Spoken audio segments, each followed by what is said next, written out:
pun kalau terang nongih masalah sholat ya. Terus kalau tak terangno dari awal redaksi ini Nabi, terus kalau terangno hukum fikih. Badhe niku nembe kalau terangno ilmu filosofi ini sholat. Ngendikane Kanjeng Nabi Muhammad sallallahu alaihi wasallam niku teng hadis sahih mutawatir niku as-sholatu khairun maudhu'un fa aktsir aw aqilla. Kula balen malih. As-sholatu khairun apa? Maudhu'un fa aktsir aw aqilla. Jadi sholat itu kebaikan yang sudah bawaannya dulu. Jadi sudah bawaannya sholat itu kebaikan. Maudhu itu sesuatu sing asli. Pokoknya sholat itu mesti apike. Sebab niku ngendikane Nabi cek kowe ngekeh-ngekehno jumlahe sholat, cek jumlahe napa sih? Dalam konteks artinya sholat fardu karuan nggih, kaifiyahe karuan, aturane karuan. Terus sholat niku wonten disebut an-naflul mutlak atau sunat mutlaqah. An-naflul mutlak atau sunat mutlaqah itu pantangannya hanya 3, enggak boleh ba'da subuh hatta tatlu asyamsu nggih, sampai srengenge napa meletek. Enggak oleh pas waktu zawal. Nggih niku antarane mriki pinten nak zuhur nggih 12:05 menit nggih. Wis pokoke meh zuhur niku mboten angsal. Niku jenenge wektu napa? Zawal. Terus nomor 3 ba'da asar nganti napa? Surupe napa? Srengenge. Larangan 3 salat ini bisa dibatalkan kalau ada sebab yang mukorin. Misalnya bar ngasar kok ana wong mati. Berarti kita angsal salat napa? Jenazah. Utawa kowe bar subuh mlebu masjid terus dhe wudu. Niku ana ulama sing darani tetep salat tahiyat napa? Masjid. Mergo sebabe nggih dukhulul masjid. Jadi hanya ada pantangan niku wau. Niki rungokno tenan nggih. Nah terus yang menjadi kontroversi mulai zaman ulama ngantos sak mangke itu kaifiyah kados traweh. Wis ora usah tersinggung niki ilmu. Teng riwayat-riwayat Bukhari Muslim Nabi nu nak witir itu 9 rakaat. Lam yakut min hunna fi akhirihinna illa wahidan. Di Nabi nate salat witir itu 9 rakaat enggak duduk sama sekali, mau terakhir duduk pas ke-9 terus salam. Nah, sebagian riwayat Nabi memotong sholat itu sholatul laili masna berarti 2 8 terus 1 witir. Niki rungono tenan. Sehingga ketika ada sholat traweh yang 4 rakaat tanpa tasyahud, sebetulnya secara fikih pasti kita sepakat sah. Karena kalau 4 rakaat tanpa tasyahud pertama, kenapa kita katakan sah? Karena Nabi malah pinten songo, luwih seru to nggih. Mboten iki karena menjadi kontroversi. Nah, dan tidak satu pun ulama di dunia yang mengatakan tasyahud awal itu wajib. Sampean yakin tasyahud awal wajib napa sunat? Sunat. Artinya khasnya hukum sunat itu gimana? Kalau ditinggalkan tidak batal. Berarti misalnya ono tarawih 4 rakaat berturut-turut, berarti tidak ada masalah karena yang ditinggal artinya tasyahud awal yang kita yakin itu hanya sunat. Tapi dasare ora cocok ya didadekno masalah kan. Dalile apa ya? Dalile ora cocok. Lah sing darani masalah padahal darani tasyahud awal iku sunat. Kowe salat zuhur tasyahud awal sunat atau wajib? Sunat. Nak sunat tuh khas ya, ditinggal batal lho ora? Mboten. Tapi nak sing ra cocok ya batal. Hukum ono cocok ra cocok. Mboten iki kula terangno hukum. Nah, traweh itu yang kontroversi ini teng kitab Majmu' karangan Imam Nawawi. Ya akal-akalane tiang-tiang niku. Kula nganti sakniki kan mboten nate ngimami, tapi nggih tak kandhani imam. Supaya niat ngakali pangeran. Tapi pangeran bakali ya ora kena. Ngeten, ini dawuh Imam Syafi'i. Tarawih itu kalau terakhir kan pinten? 3 rakaat ya. Kan 2 rakaat dulu. Lalu pas 2 rakaat itu pas witir, yang witir kok tarawih. Yang terakhir witir 3 rakaat itu 2 rakaat sampean niate witir napa? Witir. Setelah 2 rakaat sampean salam ndak? Salam. Itu menjadi sholat teraneh di dunia. Karena kue muni witir tapi jumlahnya 2. Nah, itu sholat teraneh napa di dunia. Terus sampean muni ngene, mboten Gus maksud kula niku 3 tapi lurus sik. Lah berarti kayak kudu nerangno pangeran, kudu kamu pangeran kayak penjelasan. Gusti ini 2 sementara loh, nanti ada. Karena jika Tuhan tidak kamu kasih penjelasan, akan aneh kan disebut witir, tapi rokaatnya 2. Maka kamu harus niatnya, Gusti ini cicilan witir. Nah, sehingga jangan kira engkau 2, tapi ini nanti 3. Nah, itu makanya setiap bilalnya atau matinya kan solu sunnatan rokataini minal witri. Jadi diumumkan sholatlah 2 rakaat, tapi yang satu paket dengan cicilan witir lah. Itu lucu. Karena Anda sekali bilang itu witir, berarti Anda bohong kan, nyatanya 2 rakaat. Tapi kritiknya Imam Syafi'i ini kan lucu. Imam Syafi'i yang imam kita itu mengkritik, itu sholat aneh kalau begitu. Sholat itu kalau sudah salam itu dianggap sholat mustaqillah, sholat yang mandiri. Nggak bisa sholat kok bertakluk dengan sholat setelahnya. Sholat itu kalau sudah dimulai takbir, diakhiri salam ya selesai dan menjadi sholat yang mandiri. Nggak bisa sholat yang mandiri nih, engkau nasibku ngenteni yang satu itu. Iso sholat nanti selesai yo, selesai. Sebab itu seharusnya witir agak resiko ya 2 rakaat langsung tasyahud awal, engkau terus tambah 1 rakaat. Kados mirip maghrib lah, mirip apa? Maghrib. Tapi itu kan masalahnya tidak populer juga. Nah itu. Akhirnya diakali wa shollu sunatan minal witri nggih. Teng mriki ono minal witri kan? Itu kalau diterjemahkan salatlah kalian paket witir tapi ganjil sih, paket witir tapi genep sih. Tapi ini sementara Gusti, tapi kan kita sih bingung. Itu cara pangeran dia bingung tenan ngadepi. Nah, makanya itu nak cara kula ya ora usah dijerok-jerokno, pokoke ngono iku. Ya dadi barang keliru kadang ya muga-muga sepuro pangeran wis ora usah ngono iku. Dadi nak salat kayak nak cara Sayyidina Utsman itu memang beliau bilang 2 rakaat itu berdiri sendiri. Karena salat itu setiap 2 rakaat selesai. Setelah salam itu selesai. Nanti yang witir ya 1 itu. Makanya 2 itu ora usah ana witir-witiran cara Sayyidina Utsman. Mergo Nabi dawuh wa autir bi wahidatin. Kemudian salat-salat Anda yang 2 itu ditutup witir. Berarti ya yang salat kedua ya usolli sunatan ya biasa saja nafal mutlak, enggak usah nyinggung-nyinggung napa witir. Oke. Loh ini penting sekali karena nyatanya tidak witir kan? Nyatanya tidak napa witir. Lah nanti yang 1 terakhir witir. Ya tapi adatnya ngoten niku. Jadi ini perlu sampean ketahui, salat itu memang banyak masalah di secara fikihnya. Karena tadi kalau sampean niat witir, setiap sudah salam itu kan berarti selesai dan berdiri sendiri. Lah kok suwe-suwe nak rakaat sing terakhir batal lah berarti sing ngarepe melok batal. Mergo sak paket koyo capres mbek napa? Cawapres. Ya ora iso salat kok ono.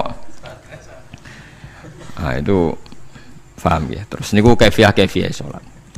Di sampean memang akal-akalan tenggene witir pun bener solu sunnatam minal witri rakaataini. Dadi niku rondok bener ya rondok ngawur dadi ngawurnya itu tadi wong salat niku mustaqillah setelah ditutup salam selesai kok bergantung.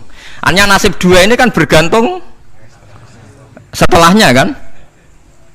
Mana ada salat kok sudah ditutup berkaitan. Mulane kula niku nak witir ya ora tau tak niati witir. Mun kula ora cocok mbek pengumuman niku ora pati cocok. Dadi kula tapi kan kula makmum, ora malek dihisab kan cara salah ya. Usolli sunatan anut imam teng ati kula pun sesuai. Nah, ame salah ya malah salah, nak bener ki melok napa? Bener, tepak-tepakan wonten mawon. Jadi kula niku wong alim fikih tapi paling tersiksa mergo kalah mbek adat, kalah mbek napa? Adat. Ya piye. Nentang adat ora apik. Jare Nabi kono umume wong ya melok umume wong. Nek wong bento ya melok napa? Bento. Nah itu ngintikan Imam Syafi'i harusnya punya rasa malu orang yang mengatur sholat sedemikian rupa. Sebetulnya sholat itu niatem salah lah, kelira-keliru lah. Wong sholat itu wis apik, ora usah detail-detail napa niat. Lalu dari Imam Syafi'i kowe mlebu masjid niat duha ya untuk tahiyat masjid, niat tahiyat masjid nek waktu duha ya untuk duha. Karena wis barang apik, piye-piye tetep apik. Ngono, dadi ora usah ribet-ribet niat ngono bae wong barang apik. Paham ya? Tapi kan sederhana kan sebenarnya kita tidak perlu bulat, tidak perlu apa bulat. Paham gitu. Terus ini penting. Nah, terus yang ketiga masalah kesunatan jamaah dan tidak. Ini kalau terang detail. Menurut hukum fikih, tahajud itu jelas gak disunatkan jamaah. Witir juga gak disunatkan jamaah. Tapi semua ulama yang bilang tidak disunatkan itu gak ada yang memfatwakan hak batal kalau berjamaah. Jadi tidak ada yang bilang dikatakan batal kalau jamaah. Cuma tidak disunatkan jamaah. Tapi Rasulullah itu pernah main di salah satu sahabat di waktu duha. Sahabat itu sakit, ingin ngundang Rasulullah, kepengen dalamnya di kenangan nanti tinggi sholat sinten Rasulullah. Ternyata Rasulullah ketika sholat, anak-anak dan istrinya yang sakit tadi ikut jamaah dan Nabi membiarkan. Bahkan Nabi sempat ngatur shaf. Padahal itu satu bentuk sholat yang kategorinya nggak disunatkan apa? Jamaah. Itu makanya Imam Nawawi bilang sholat-sholat yang nggak disunatkan jamaah itu masih boleh jamaah. Seperti witir, duha. Nggih, tapi aja terus jadi gerakan tahajud bersama. Nah niku kula ora cocok nih. Wong ora kepen tahajud kok dijak napa? Tahajud. Wong kula nggih nate dipamiti Gus nek ana tahajud bersama. Cangkem ora usah. Wong sing ngeloni bojone lagi ibadah, mbok ibadah sing ora enak ngono lho. Mergo jare Nabi wis jelas wa fi buti ahadikum sedekah. Tadi kowe ku malah lucu. Wis ibadah kok baca apa? Ibadah. Jadi sing ngeloni, lho ngeloni ra kudu ngeloni bojo, ngeloni anak iku ya napa? Ibadah. Takokno ruhen. Nak ngeloni bojo gak di masa depan ngeloni apa? Anak. Ngeloni anak nggih napa? Ibadah. Ning omah jaga anak bojo timbang dhewean nggih napa? Ibadah. Mulane kula nu rapati cocok nek ana tahajud bersama. Oleh tapi aja dadi gerakan. Nek sing pun nglampahi nggih monggo, sing umate seneng nggih monggo, itu tetap baik. Tapi baiknya bergantung sejauh mana ini tidak dimasalkan. Sekali dimasalkan tetap tidak napa baik.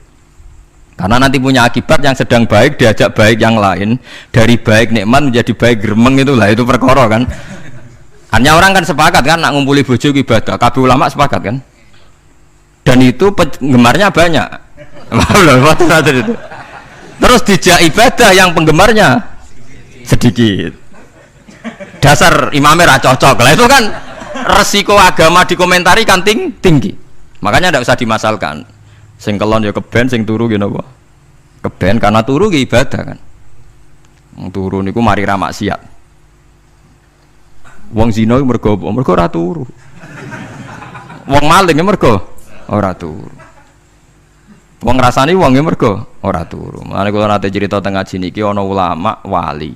Saking senenge ibadah nganti janggal. Ana gak wali sing makome kaya aku. Didudono wali sing saurip-uripe turu kecuali salat fardu. Yaiku wali sing setingkat kuwe. Mboten trimo Gusti tapi niku kok turah turu ya takokno sesuk. Kena apa kok turah? Turu. Jebule tak takoki kena apa jenengan turah turu? Ya wong turu ora iso maksiat. Tapi nak kue poso tahajud, jenenge wong melek tepatine nduk ndi-ndi, tetep paling selamat iku apa turu. Akhirnya ngakoni dene. Jebule alim kuwe lah ya dadi turu iku iso dadi wali. Ke wong turu ora ngarah zina, ora ngarah maling, ora ngarah ngrasani wong. Dadi mulane akeh wali sing berangkat saka napa turu.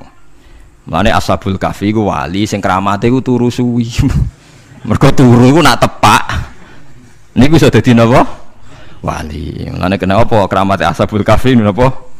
Turu. Tapi aja tiru. Lha iki cerita ilmu, dari ilmu ora kudu setuju niku niki ilmu. Difaham ya terus. Kula piyambak pribadi belum pernah tahajud jamaah sama istri saya. Kula piyambak jarang tahajud. Tapi memang saya beritahu kalau sholat-sholat yang kesunatannya itu tidak jamaah, sebaiknya jangan dipaksakan jamaah. Karena kadang fadilahnya disirron. Kalau baleni malih seperti sedekah. Kalau zakat wajib itu sebaiknya diumumkan supaya orang tahu bahwa dia sudah melakukan kewajiban. Tapi kalau zakat tidak wajib sebaiknya sirron, sebaiknya rahasia. Begitu juga sholat jamaah itu kenapa baik di sholat fardu? Karena kalau yang tidak jamaah kan dikira dia tidak sholat. Makanya kesunatannya sholat fardu napa jamaah. Tapi selalu potensi riya, sum'ah, pamer itu ada sehingga ada sholat-sholat yang dari awal didesain supaya tidak kelihatan orang, yaitu sholat nggak usah berjamaah plus baik di rumah. Semua ulama ijma sholat sunat itu baik di rumah apa di masjid? Di rumah. Di rumah, di dalam kamar sama di kamar tamu, ruang tamu baik di dalam kamar. Bahkan Nabi nyebut sholat fiko ibaitiha di kamar paling dalam. Nah, bagaimana mungkin sholat yang sudah didesain sirron begini, misalnya kayak tahajud, disunatno bengi-bengi ben ra wong roh, disunatno ning jero kamar ben wong ra roh. Jebule jamaah kan jadi aneh kan. Tapi kan tentang ya goblok, barang apa kok mbok tentang. Ya tapi kowe tenanan ya goblok kok ora sunah Nabi gitu, Pak. Mulane yang boleh takok itu yang jenengan takoki kok ngubang-ubang. Lha makane aku wong alim dadi bingung. Bingungnya iku mergo akeh ilmune ora kok koyo bingung. Tapi sing jelas peminat ibadah kelon itu lebih banyak. Ini mau saya mesti ini. Karena Anda harus sepakat kan kelon itu apa? Ibadah. Kita sepakat kan. Dan itu peminatnya banyak. Itu sekali ada pengganggu pasti dikomentari tidak baik. Padahal pengganggu yang ngajak tahajud. Itu akhirnya kan tahajud jadi korban dikomentari gara-gara penggang. Nah itu yang saya tidak senang. Dieling-eling. Yang keempat, ini makom saya, tapi jangan sampai tiru. Ada thariqah namanya Mulamatiyah yang pernah disebut di mana ya Mulamatiyah. Orang yang maca Malamatiyah. Ada ulama itu seumur-umurnya itu tidak pernah sholat qobliyah ba'diyah. Tapi ojo tiru, kalau ngomong saya ulang-ulang jangan tiru. Nah, kalau sering niru, mboten nate sholat qobliyah ba'diyah. Termasuk yang menentang itu Abdul Hasan Asyadili dulu ketika beliau belum wali papan atas. Ulama Mulamatiyah itu kalau katoan itu dengkulnya ketok, jadi agak-agak pupu paling bawah itu ketok lanang loh, makanya coba yang wedok nih lanang bakat lanang. Kalau wong wedok kan auratnya semua tubuh ya. Jadi rodok katoan cekak. Pas Abdul Hasan Asyadili liwat tuh dia ingkar, dia ulama kok katoan cekak atau sholat sunat. Hasan Asyadili yang jadi thariqah sama Syadziliyah nu, itu juga pernah wali anyaran ya. Janggal dia kan cek wali perfect, wali seneng sempurna. Nah, akhirnya ketemu sama ulama itu ternyata jagongan yang antarane langit mbek bumi. Kok orang tadi sing katokan cekak itu kok orang tadi. Terus digojol sana. Kamu jangan nyindir saya, jangan ngenyek saya. Makomamu cek dura aku.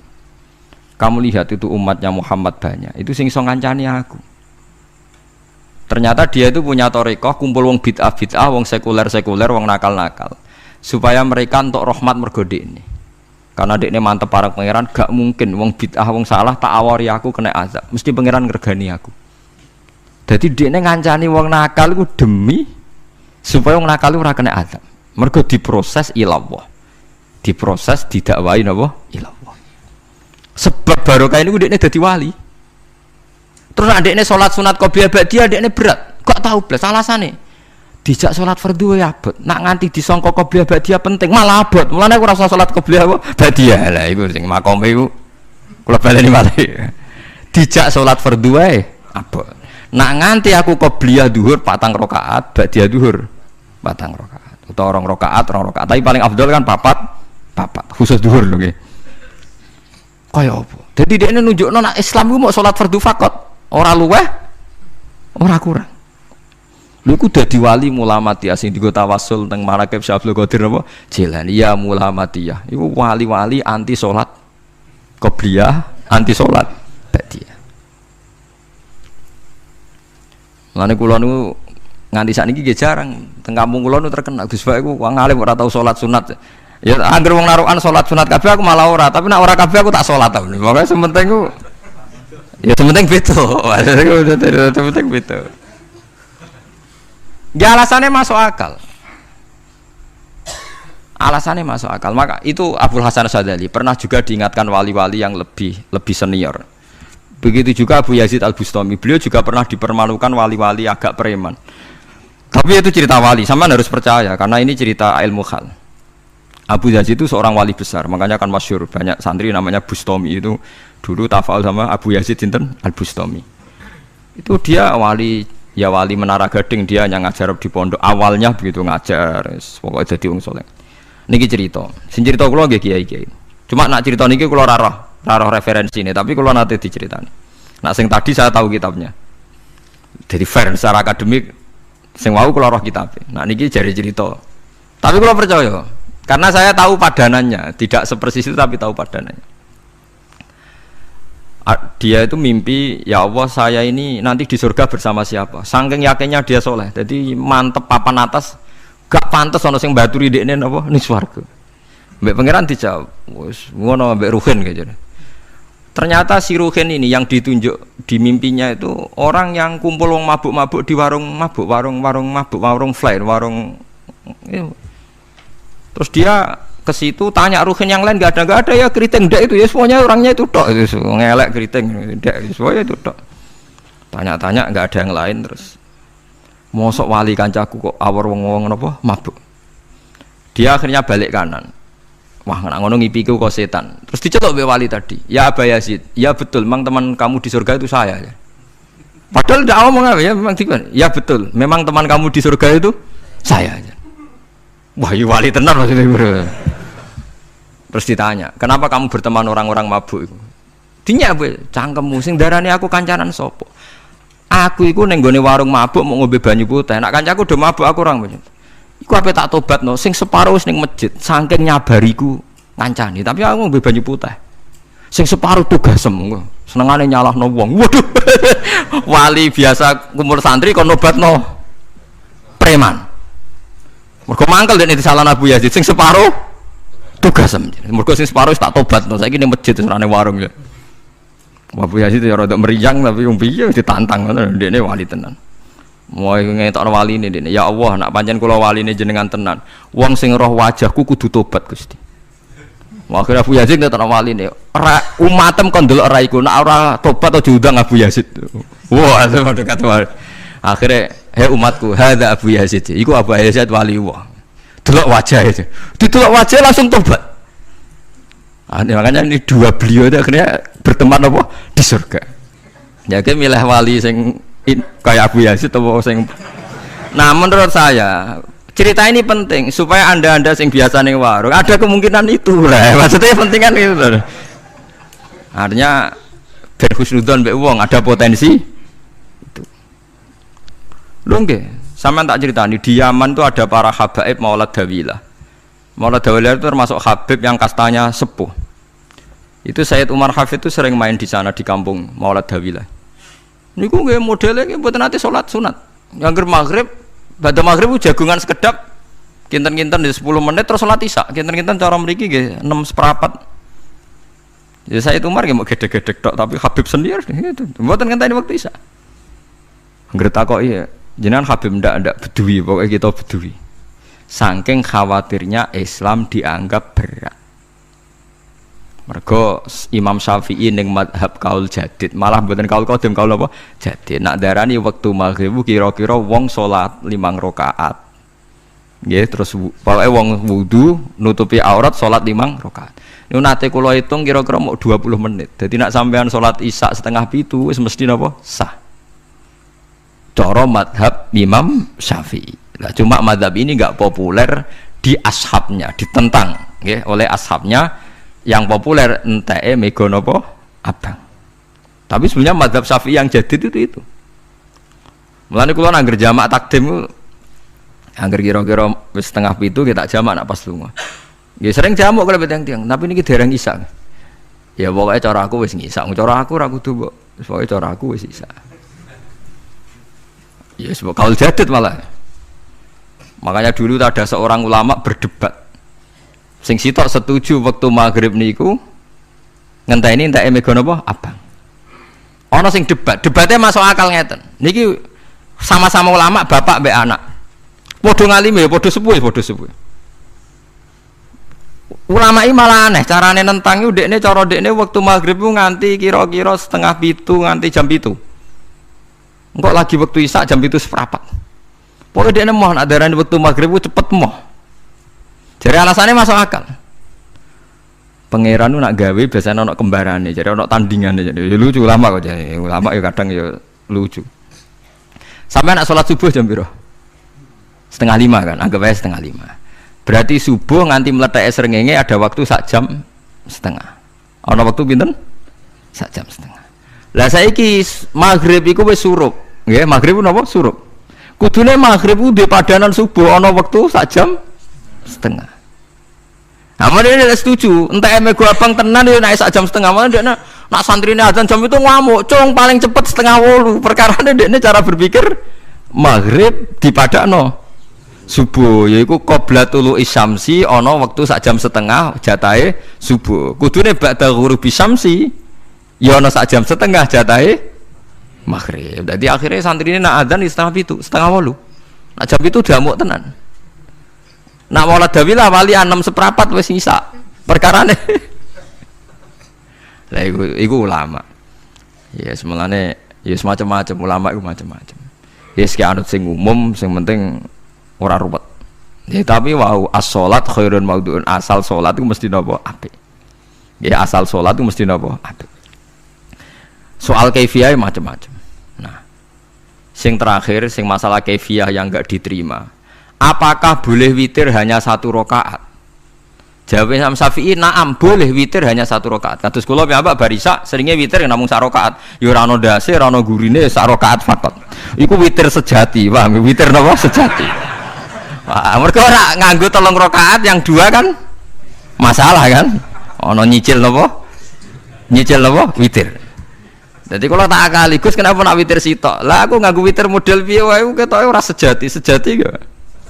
Witir napa sitok? Lha iku Sayyidina Utsman sak urip-uripe sahabat terkenal. Niku mboten nate witir luwih kok sitok, iki sak rakaat. Tapi aja takok sing diwaca Quran khatam. Lah perkara. Dadi sak rakaat tapi diwaca Quran apa? Khatam. Dadi autara bi rakaatin khatama fihal Quran. Dadi sak rakaat tapi khatam Quran. Iku sinten Sayyidina sinten Utsman. Alasan Imam Syafi'i Nabi tau witir nganggo 3 rakaat. Cara Imam Syafi'i ku gak mungkin sing witir tetep sing guri sitok. Mergo sing loro tetep salatun mustaqillatun, salat sing sendiri. Mulane mulai sakniki sampean nak mulai solu sunatan minal witri rakaataini jami'ah wis pokoke salat jami'ah ya la haula wala quwata illa billah. Lah kok nak imame sholli sunatan minal witri rakaataini wis muni sak muni-muni mumam wis pokoke aku saiki salat karena aneh secara fikih aneh, bagaimana mungkin sholat yang sudah disalami ya punya status kan? Sholat saya gantung sholat setelahnya, lalu gunanya salam menutup itu apa? Masa assalamualaikum sementara Gusti ini masih ada wis disalami umpama kowe ngentut ya salate sah, umpama aurate kebuka ya sah, mergo wis bar. Paham ya? Jadi sholat itu ora iso. Jadi mulane jadi kontroversi. Tapi ya apik, bantah-bantahan sholat ya apik, bantah-bantahan barang apik. Jadi bangke bantah-bantahan iki ayundi malah perkara kan, malah mari fitnah. Ya ada bantah-bantahan perkara napa sholat. Jadi ulama iki macam-macam. Jadi sing terakhir kula terangno tentang filosofi sholat. Di kula suwun sing ngaji kula sing seneng kula senajan to donga iftitah mboten wajib. Tapi nanti kesempatan kedah diwaca karena ndak ada riwayat yang mengatakan ulama pernah meninggalkan itu. Senajan toh sak kadar. Terutama pas napa inna sholati wa nusuki wa mahyaya wa mamati lillahi rabbil alamin. Itu salatku, ngibadahku, matiku, uripku namung kersane Allah. Utawa namung kangge Allah. Karena ini menjadi filosofi sing dadekno salat mari ahlil jannah. Jadi kita nak salat mesti ahlil jannah. Wong qad aflah, teman-teman bejo wis mesti bejane. Sampeyan ora usah wedi suul khotimah. Niku waswase setan. Mboten enten suul khotimah. Setan niku keliru, semua meden-medeni tok. Nak setan percaya suul khotimah ikon gawe suul khotimah. Mulane kula anggere wedi suul khotimah ngomongan kula setan. Tan setan nak pancen aku mbok meden-medeni suul khotimah, yo gawe wae aku ben suul khotimah. Aja meden-medeni tok. Dan kowe ketok dadi pangeran. Kowe dhewe ora siap dadi pangeran. Yo ora pangeran kok meden-medeni aku. Jadi setan memang harus dididik, kudu diancam, paham ya? Mulane kula ana kiai pemuja setan kula ora seneng setan godane ngene kiai ra mesti selamat, wong top-top ra mesti selamat. Itu namanya memuji setan karena dia nganggap setan itu luar biasa. Setan kudu mbok prekno, mbok anggap gagal, tahan setan cek goblok, kowe meden-medeni aku suul khotimah aku tetap salat. Berarti kowe gagal. Karo dene nek kowe kepengin menungso sesat kabeh ya sesatno wae, ora usah meden-medeni jare kowe kondang kok trimo mok. Ngono-ngono tok ae. Bedanya ya roh tingkat kegagalannya, paham nggih? Jadi setan harus dididik bahwa dia juga sering gagal.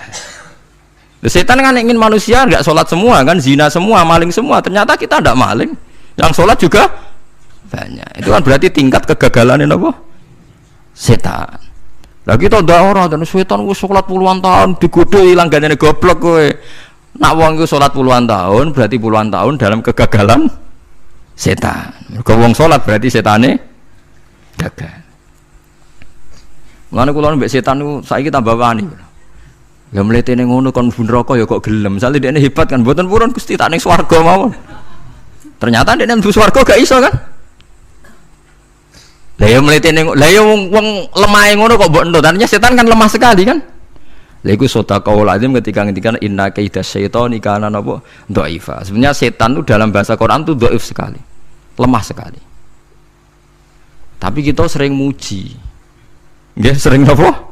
Sering muji, darani setan hebat, wong wali, wong alim kadang digodho kena. Ya soal kena cara kena, akeh ra kena ngono wis akeh napa? Akeh mboten napa? Kena. Minimal ngeten lho sampean. Tapi kula nate Gus kepengin tahajud terus sido tahajud berarti setane menang. Tapi setan ora sekedar kowe kepengin ra tahajud, kepengin kowe kafir. Ngomong kira tahajud tenan iku ya setan isih rugi kok. Tapi kowe jek Islam, tapi jek mlebu swarga, kepengin ku nganti apa? Kafir. Jebule kowe ora kafir kan? Lan ana ulama nak tangi turu gak tahajud, ndekne nangis. Angger kani gak tahajud nangis. Terus matur mbek pangeran, Gusti kenging napa kula mboten kasil tahajud. Ambek pangeran dingendikane ngene, teng kitab Al-Minanul Kubra karangan Imam Syaroni. Kowe ku ulama kok bento. Sing nurokno kowe sapa? Nggih jenengan Gusti. Sing maringi tangi sapa? Nggih jenengan. Lah wis anggap ae kabeh kersaku, ora kersane setan. Wis bar. Mulai aku lar mati tahajud keterusan ya tenang mawon kula duwe ilmune,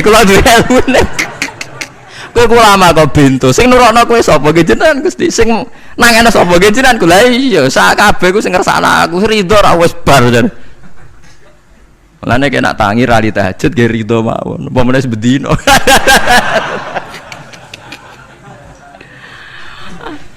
jadi penak berislam tuh gak apa-apa. Berislam itu gampang. Ya kowe turu sing kersakno sapa? Nggih jenengan Gusti. Kowe tangi sing kersakno sapa? Lha iku sanggep ae ku kabeh kersaku bar. Paham ya? Terus nak wae tahajud nggih tahajud yo kersane pangeran. Ra tahajud nggih ra tahajud yo kabeh kersane napa? Pangeran. Penting mboten maksiat mun sae. Penting mboten napa? Maksiat. Mun jenengan ngandel kula.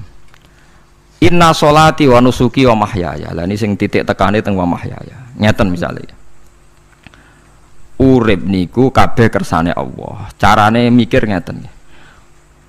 Tiang-tiang sing jaduk-jaduk dhisik ya mati. Nabi nggih kapundhut, tiang-tiang soleh nggih kapundhut, tiang-tiang dolim nggih kapundhut. Kalau betul mereka ingin menjaga kehidupan, berarti kalau betul mereka kuasa kan tidak kapundhut. Hidup selamanya nyatane do mati. Berarti urip mati namung kersane Allah. Terus misalnya sampean berpikir, lalu somben nak wis dadi lemah carane tangi piye? Lah ini yang penting kula aturaken teng ngaji mriki. Kula sederenge ngaji nu sering akhir-akhire sering salat maca ayat liyahli kaman halaka am bayyinati wa yahya man hayya napa am bayyina. Tugase ulama iku jelasno ayat-ayate pangeran. Sampeyan saiki tak bedheki. Sekarang sampean Anda hidup itu tahu alasannya enggak? Kenapa Anda hidup? Enggak tahu kan? Kenapa kita masih hidup? Enggak tahu. Kenapa Anda wujud? Juga enggak tahu. Kita pernah ndak ada, tahu-tahu ada, juga nggak tahu alasannya kenapa. Yang jelas di luar ikhtiar kita.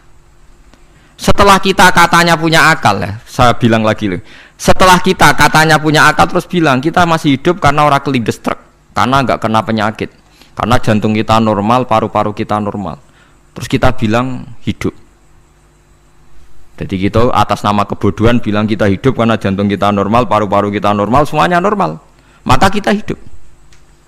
Nah ditakoi, lalu kapan kita mati? Setelah jantungnya rusak, paru-parunya rusak, terus kita mati.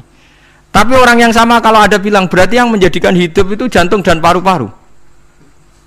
Lalu berarti zaman kita belum hidup itu jantung dan paru-paru harus ada dulu, karena itu yang bikin hidup. Ya ada juga, dulu ya ada juga. Loh ya kalau jantung dan paru-paru semuanya normal menjadikan kita hidup, berarti jantung dan paru-paru harus wujud dulu-dulu, karena itu yang menciptakan kita hidup. Ya ada juga yang tidak tahu.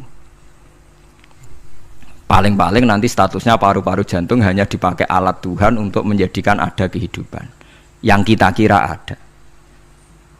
Padahal sebenarnya kehidupan ini juga enggak ada karena kita tidak tahu. Sing darani urip iku apa ya ora roh. Kowe roh maknane urip ku apa? Ulama kabeh sing alim-alim darani urip ku apa ora mati ngono tok jawabane. Perkarane ora iso jelasno. Walane ning Arab al hayat bidul mamat sing darani urip iku ora mati.